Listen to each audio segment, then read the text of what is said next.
L'Assemblée générale des actionnaires de Michelin a lieu en ce moment même au Polydôme de Clermont-Ferrand, tout du moins elle est sur le point de se terminer.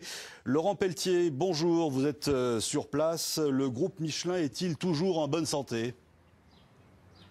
Eh bien, bonjour Nordine. Eh bien, oui, le groupe Michelin affiche une très bonne santé. Il a affiché pour 2013 une bonne performance, une performance solide, selon Dominique Sénard, le gérant de Michelin.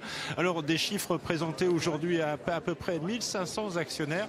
Des actionnaires qui vont certainement repartir avec un peu plus le sourire, puisque aujourd'hui ont été annoncés particulièrement deux éléments importants.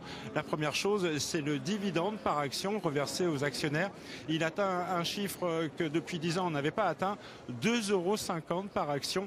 L'année dernière, il était simplement de 2,40 €. Avec 11% de marge opérationnelle, le groupe a pu dégager une réserve de liquidité de plus de 1 milliard d'euros. Michelin a su résister, de bons résultats qui permettent de mieux redistribuer le dividende aux actionnaires. Il sera de 2,50 € par action.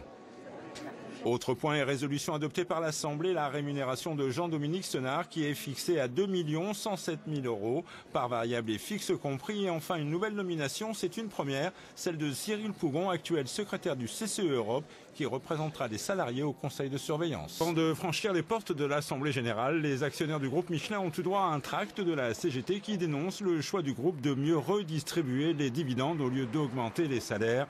Car au vu des résultats 2013, les comptes sont solides, avec un bénéfice net de plus de 300 millions d'euros. Malgré une conjoncture économique morose en Europe, le manufacturier réalise une bonne performance aidée par une demande qui augmente très fortement en Asie. La croissance est encore très forte.